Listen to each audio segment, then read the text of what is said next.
Assinaste um contrato em exclusividade com uma agência imobiliária? Escuta bem, isso não te transforma num refém. A exclusividade não é submissão, é um compromisso bilateral. E um compromisso só existe quando há entrega dos dois lados.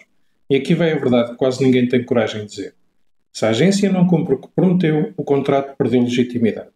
Prometeram divulgar e não divulgaram. Prometeram compradores em carteira que nunca surgiram. Prometeram visitas e deram de silêncio. Desapareceram depois da assinatura.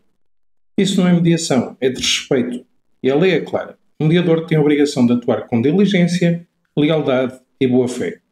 Se isso não está a acontecer, podes sair, mesmo antes do prazo.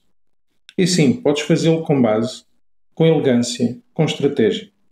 Eu sou mediador, mas sou do lado dos que cumprem.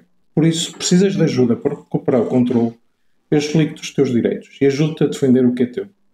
Porque ninguém te tira o poder, tu é que o devolves a ti próprio.